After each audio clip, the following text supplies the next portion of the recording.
I am in no mood to be clever. I'm happy to have a little space though, just to say something for me, you know?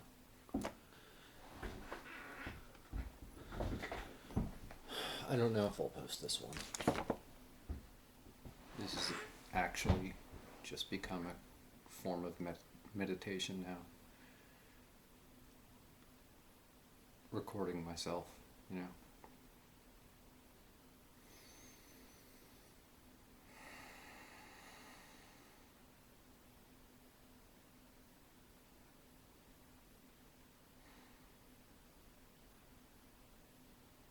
I talked about making space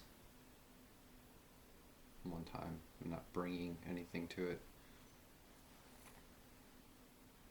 I wouldn't say this is the only place that I'm able to get that done, but it's the easiest, I guess. Maybe my most favorite, I don't know. When I have a lot of things on my mind, like seeing the way I look, I don't know, seeing the things that go through my mind on my face helps me not be stuck in them so much. Helps me like let them go quicker. Kind of like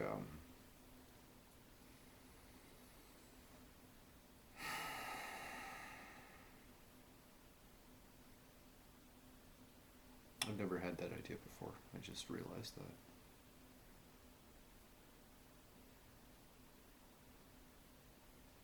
It's precisely the kind of thing that I don't verbalize, you know, just because there's like no need to or whatever. It doesn't matter to anyone else.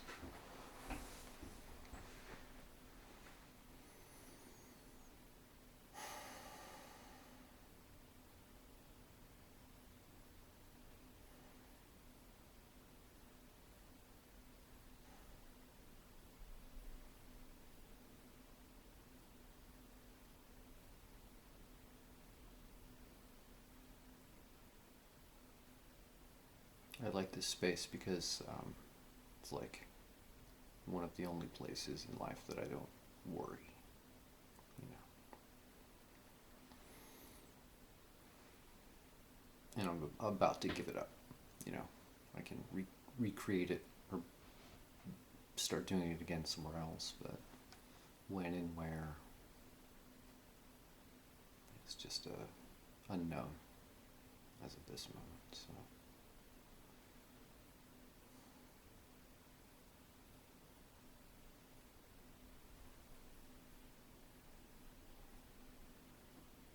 Maybe it's a little sacrifice in a way, you know. I'm giving something up, something important. If I make another one of these, if I even post this one, it'll be somewhere else, and I'll be someone else, if only a little bit, you know. You'll never see this backdrop again, where it had been so mundane before. And now, as it's, you know, charring up into a little ember before my eyes, like, I realize how sacred it was. All the things I like about it, all the things I didn't like about it.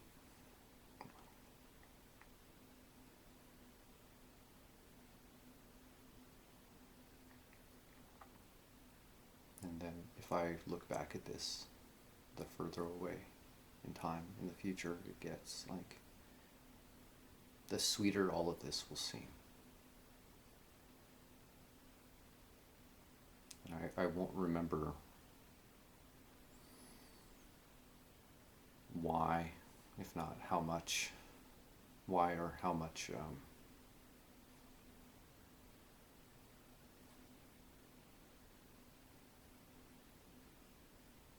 how tempestuous the time it was for me.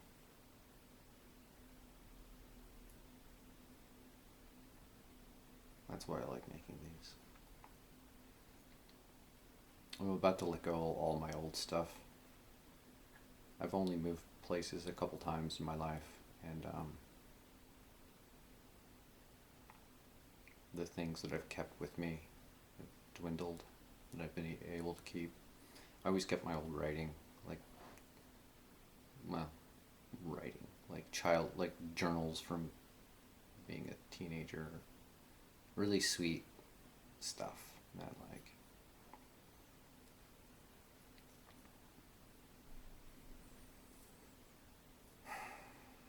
If I made the effort, I guess I could hold on to, but I've put it in other people's charges too many times. Like, I don't want to keep doing that in life. Just gonna burn them. It's just funny because I'm not that guy. Like,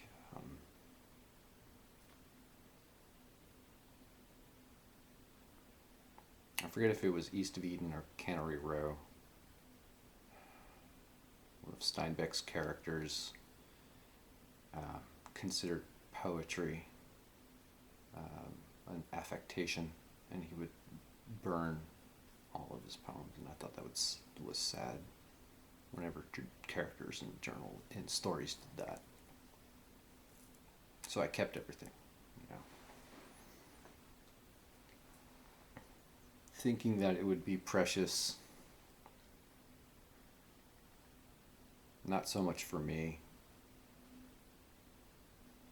maybe even not for my kids, although I've been touched by a few of my parents' older belongings that I'd found.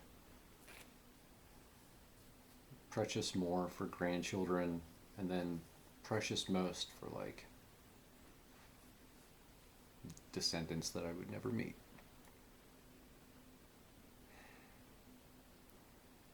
I had an idea to start doing these when I was about 19 or 20. It dawned on me that I should make videotape recordings of myself as letters to my children as a 20-year-old. And parenthood and like domesticity was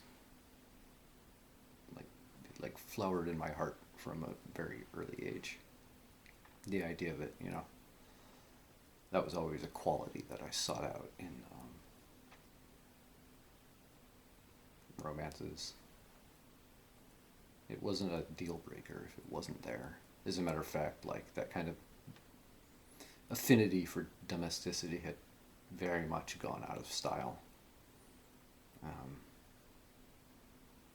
That's whatever. That's another story, I guess. I think it's back in. I don't know. I hope so. I liked it. What was I saying? Oh yeah, so I never did it because I was too shy. But I thought about making letters like this for my kids. It was important to me that they knew me as they were. I don't know why.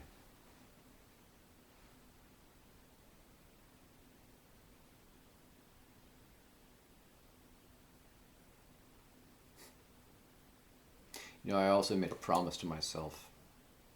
I kind of have I don't know if it's a fabricated memory, but I remember my aunt's living room, aunt and uncle, my mother's sister. We would go visit, and I don't know, I was by myself one afternoon, and I was really young. I think I was like 3 or 4. Maybe I was older than that, I don't know. But I started making notes to myself when I was 3. I do remember that. Like to-do things. I remember I was 3 because I would count the years to the future. I remember once upon a time, the year 1996 sounded like fantastic, And so I have this little archive of,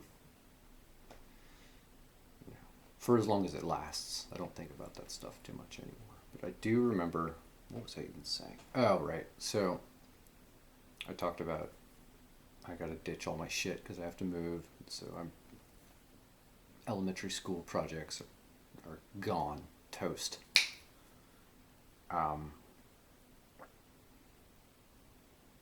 That reminded me that I thought about doing these when I was 20 for children, for my kids, because I wanted them to know me as they were. And I think I did that because I made a promise to myself in my aunt's living room for whatever reason that I wouldn't forget me. I wouldn't leave myself behind. I remember something like imagining myself as bigger, you know, not necessarily adult, but I think there was something in adults I saw that I was like lamenting my feelings. Maybe my feelings got hurt that afternoon or something. I don't know, but it was just so acute to me that they like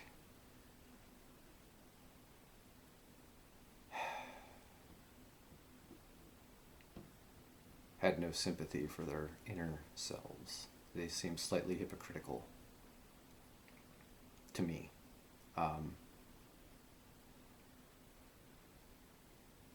As a child, for being impatient with children when they themselves had been children. Really small. I didn't think about, you know, the parent-child tension dynamics and perpetuity, you know. It was as if I considered them having been children, but like, I don't know.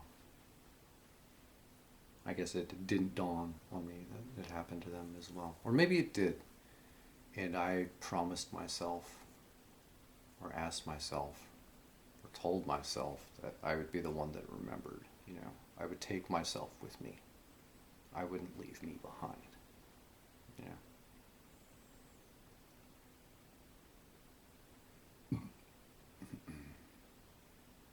Whether or not I remember that, I remember remembering that. So that's either a true thing that I recall from a very long time ago, or it's something I invented and have it reflects a value that I've held for a long time in either case, you know. So that would make sense why I would want to. It was important to me that I did that while I was still young. I hope that I'd have children when I was young. I could have 20-year-old children right now. That blows my mind.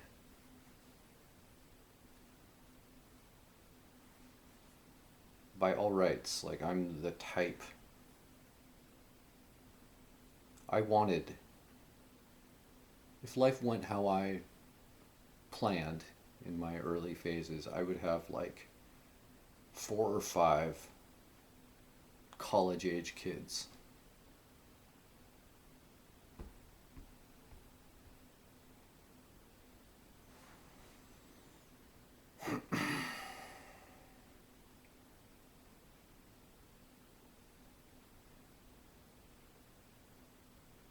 I almost never think about that. I forget that. I wonder what that would be like, you know.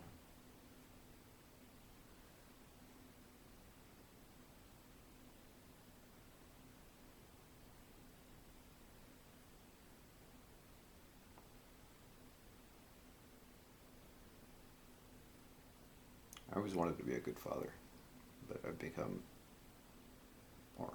been so picky and not recreating the circumstances,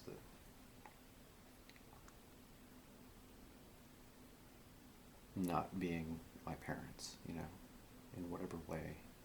And again, my parents are lovely, but like, there were improvements I wanted to make. Right? Not with like a resentful mind about it either, you know, not at all.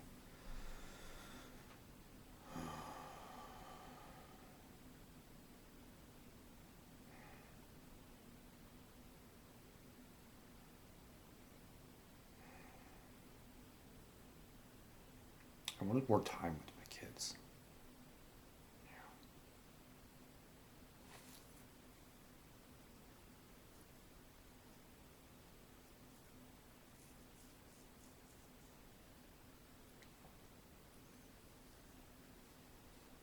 I don't know why I'm thinking about this right now, but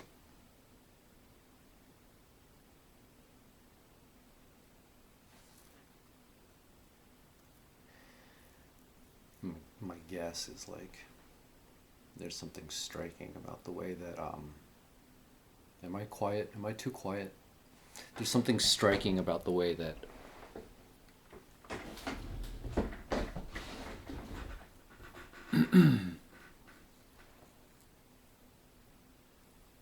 the values of my personality, or anyone's, but I'm analyzing me because I have the most permission, if nothing else, manifest a life circumstance, you know.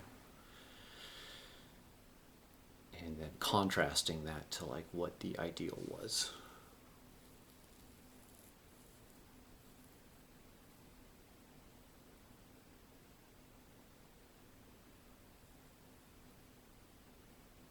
I've always been a planner. Like, I've always been a person who thought long and deeply, or at least with great pleasure about what he wanted, you know. Like a world builder of one. Which is funny because I guess I don't seem that way in behavior, but I don't know.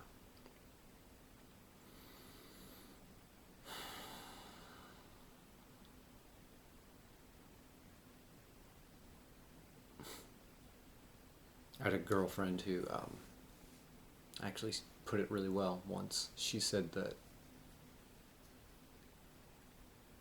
what did she say? She said of her upbringing, I realized one day that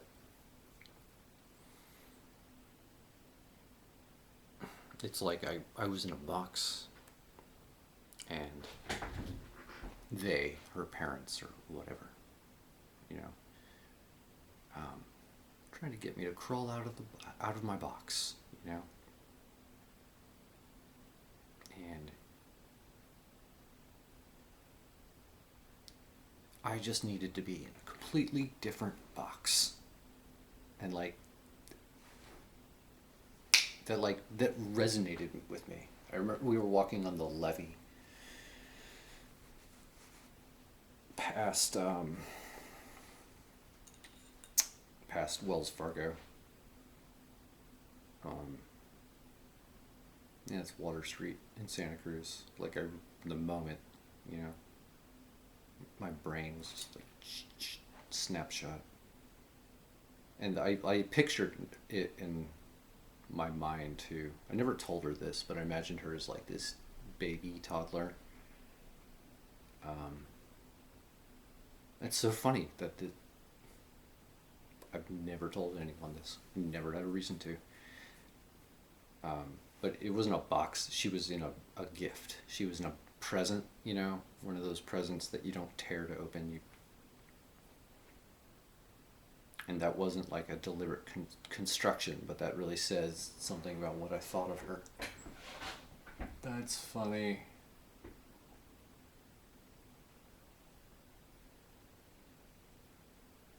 Esther, you're the best. I hope you're well wherever you are, whatever you're doing. You fucking weirdo. I thought you were present. I thought a baby version of you would have been just like a gift. It's like a red. I can see it in my mind with a ribbon. That's funny. Okay. Well, That was embarrassingly personal. But I'm tired and kind of like in the mood for sweetness.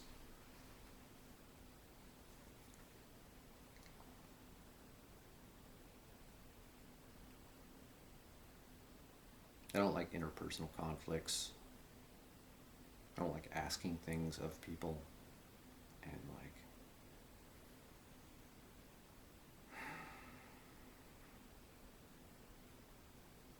it is time to do that for the indefinite future. I don't have to. I could do something else, but like,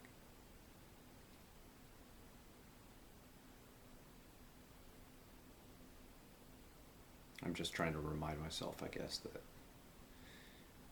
being made uncomfortable by those things, like, it's just a sacrifice that I make towards a